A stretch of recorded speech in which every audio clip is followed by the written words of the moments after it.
Hello YouTubers, thank you for coming to watch my video. So today I wanted to do a video on Nikola Tesla's birth chart. If you are coming to my video for the first time, this is a video where I go over people that have already passed birth charts. And I study Vedic, which is sidereal astrology. It is a little different than the Western astrology. So what I do is I just enjoy going through people's charts, looking at their charts, doing their charts, and learning about the energies that they had, what created them to be the person that they were.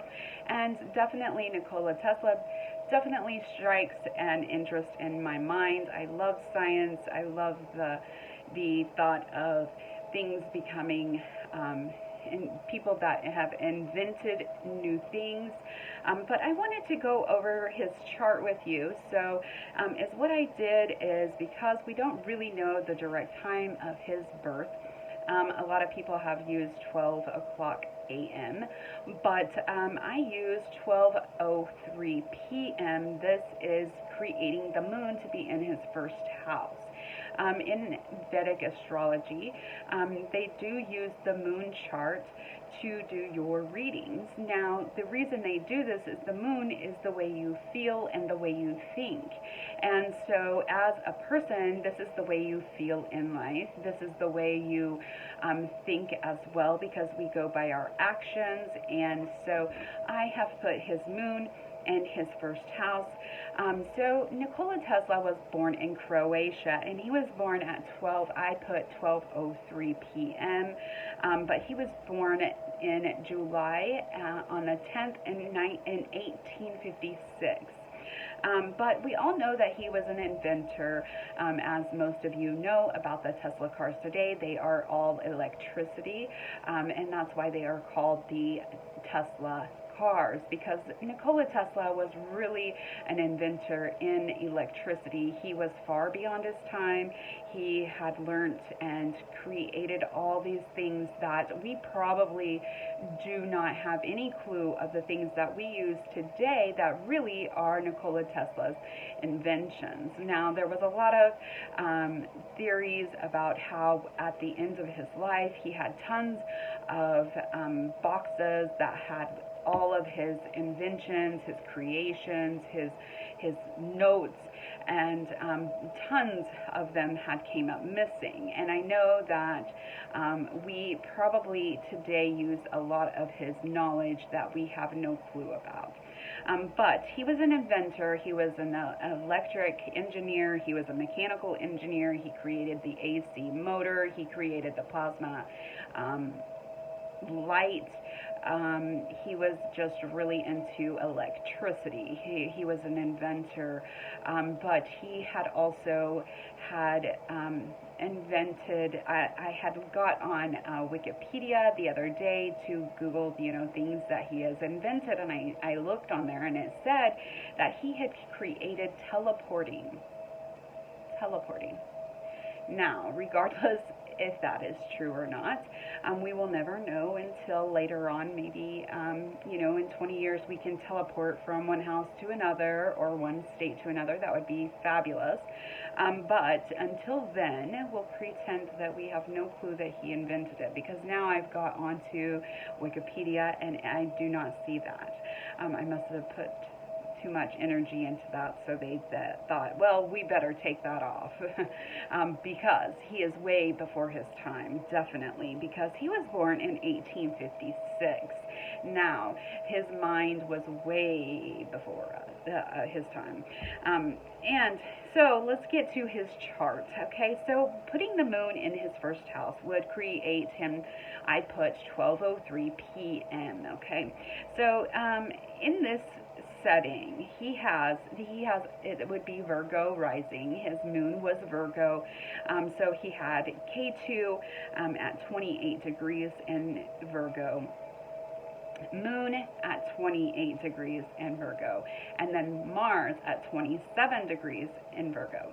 Now, the moon is your mind, how you feel. Now, you put K2 in the same degree, so they're setting right by each other at the same degree, and this will create a lot of mental anguish, a lot of depression, a lot of a lot of mental issues going on.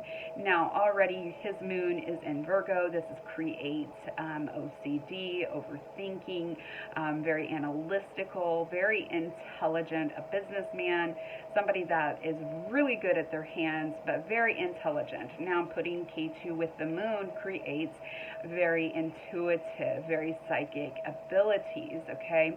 And then you have Mars that sits 1 degree. So they're all three sitting right next to each other, one on top of the other and one that's right next to it. So Mars is very serious and creates this warrior type person, somebody that will fight for their rights for the most part, but yet is setting by 1 degree away from K2, and K2 kind of separates themselves. So in times that he probably should have fought for his right, he probably didn't. And this is probably why his inventions other people had stolen, and as of today we are probably using his inventions that we have no clue was his invention, but he was a very intelligent person. And also the moon is your mother. So he probably felt like his mother was very nitpicky towards him, like he could never do anything right for her or towards her. Also with the Mars sitting there, they might have argued a lot, and maybe he felt separated from his mother because of K2 gives that separation feeling. Now, K2 is your karma planet. K2 is the south node of the moon. This is part of his life that he was supposed to learn was about how to feel, how to have this. He had this karma connection with his mother, and he had to learn how to balance that out with his Rahu. All right, so he had those all setting in Chitra. And Chitra is a nakshatra that is a business person. They are very intelligent, good with their hands. This is about a jewel. This is the jewel. That's the symbolism for it. The star is the lone star, but he probably did feel alone a lot, separated, but he's probably a very quiet and very serious person. With K2 kind of is an emotionalist, kind of like you separate yourself from others. You separate yourself from that moon, which is feeling. So he probably was seemed to be emotionalist, probably very serious. Then putting the Mars there, he probably walked around with a very serious look and was very serious all the time, analytical. Now, let's go to his 2nd, 3rd, and 4th, and 5th house was empty if we go by the moon chart. Now, his 6th house has Neptune in it, which is in Aquarius. Now, this would represent, this is the 6th house's representation of like your everyday duties, your everyday routine. What do you do every day? Also, this could be debts. Putting Neptune there, I do not do the outer planets really. I just do them barely. I touch on them and that's it. But Neptune is a spiritual planet, but this would create maybe his life, his everyday routine. He could have been a little bit spiritual, but also as thinking out of the box, because it sits in that Aquarius. Aquarius kind of is that they kind of separate themselves as well from others. So he probably wasn't quite as normal as everybody else. We already know that from his 1st house. But then we go to the 7th house. The 7th house is Pisces, and this is where his Rahu is, which your Rahu and K2 set at the same degree, directly across from each other in the opposite zodiac, okay? So we have Jupiter there in the 7th house, and we have Rahu. Now, this is the 7th house, which is about relationships. This is about marriage, like your relationship energy. What was your relationship energy? He had that Pisces relationship energy, which could be up and down, but kind of like to have fun. Maybe he liked to go out and dance with his wife, but also this could represent expansion, because we have that Rahu will kind of give it a cloud, kind of make it expand, but then at the same time kind of have this cloudy confusion about relationships. Now, this could relate to all of his relationships. Now, putting Jupiter there, this would be his everyday life, the people he was around. Jupiter is a guru, so people that were very intelligent, probably teachers. He was around a lot of people that were teachers that were very well known, or maybe higher class, but he probably had a very big expansion in the people that he knew in life. And putting Rahu there would make it even more intense. But it could be that Rahu sitting here could create a lot of relationships as in lovers, but not necessarily. But also, his relationship would probably be very spiritual, because that Jupiter is spiritual. It is outgoing, like that spiritual knowledge. He probably felt very spiritual in his relationship. Now, this is his karma planet, so let's go over his karma. So his K2 would be in the first house, and his Rahu would be in the 7th house, which would create that he would feel more of having to do for others before he would do for himself. Somebody with that K2, they kind of do everything for other people, especially their mate, their lover, that person that they're in a relationship for. They give more attention to their relationship than they do their self. But that's the way he felt. Now, he would also do for others because of the K2 being in that Virgo, which is also about serving others in life. But it is setting in Revati. The Rahu karmic energy is Revati, and Revati is about that doing for others. It's also about humanity, doing what's good for others. And we do know that he created electricity, that we could get electricity for free, and then we wouldn't have to pay a bill. But we know that is not the way that the government works. But anyways, we did learn that he did like to do for others. Sometimes but also he would be a person that likes to, he liked animals, liked to do for animals, rescuing animals, or help with that in some type of way. And at the end of his life, we do know that he had like pigeons, that he taught how to send a message with those pigeons. And he also did this invention of creating and teaching a pigeon how to navigate a bomb to use in our wars. And definitely, I believe that they used that in one of the wars. But anyways, he was very intelligent, very smart, but this is also a nakshatra that causes the energy of spirituality, a person that's very spiritual, somebody that learns from their spirituality. Like whatever they go through, they become spiritual from their downs. But also these people are very psychic, they're very intuitive, they have that connection with the other side. Alright, so let's go to his 8th house. 8th house is that secret, unknown knowledge. Also, it can be your in-laws as well, so his in-laws. And he has Pluto sitting there. Pluto is this planet, is the outer planet, which creates ups and downs, ups and downs, ups and downs, really good, really bad, really good, really bad. It goes up and down all the time. Well, this energy setting in the 8th house, which would be that secret energy, that his in-laws, so his in-laws and him probably had lots of ups and downs. Now, also this is that witchcraft, aliens, unknown secret stuff in his life. He probably had some things that were, maybe he worked for the government, or because that is setting in Aries. Now Aries can be like the government. So he could have secretly been working for the government, or secretly there was some secrets about the government that had to do with him. Now, we could go to the end of his life and like the things that he had lost, which it does look at these 8th house looks at the 12th house, which is loss. So he could have made losses from the government as well.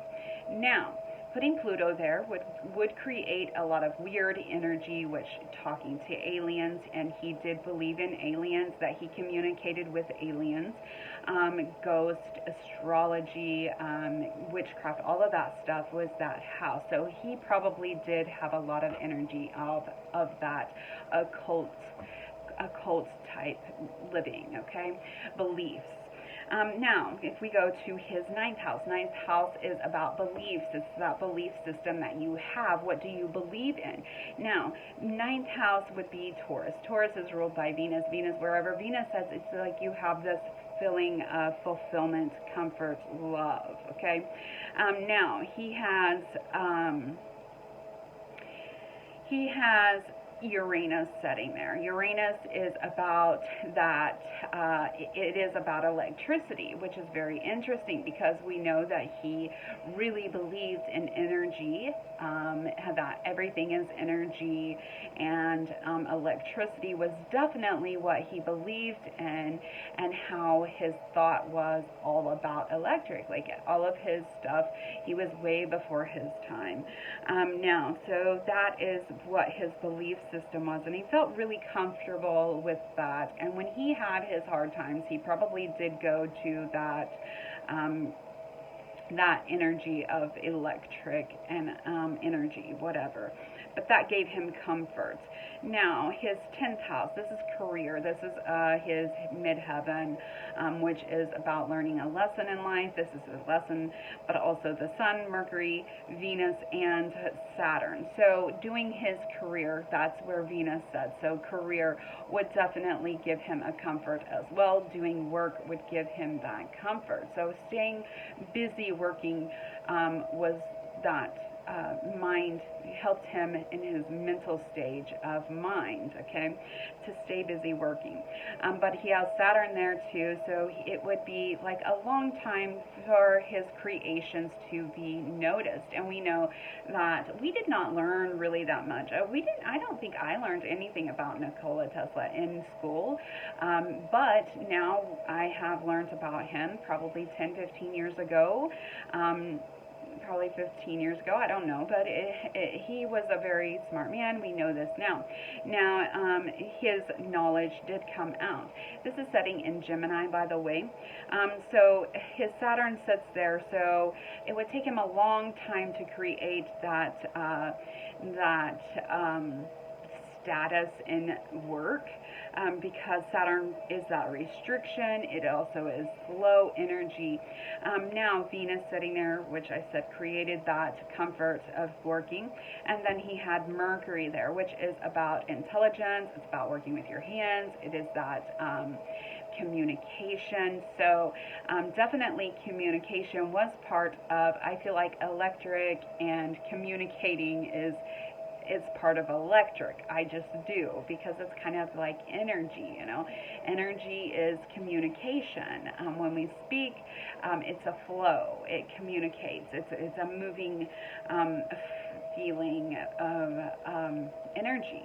So I feel like energy is a very good way of Mercury. Now, Sun. Sun is father, but it also is your soul. So this is who he was in his heart and his soul. This is who he was, is that Gemini, not Gemini. So he had Gemini in for his Sun, and so this would create, and this is his work, his career. So he really was connected to his career, and this was one of his sole purposes in life. But anyways, it is setting in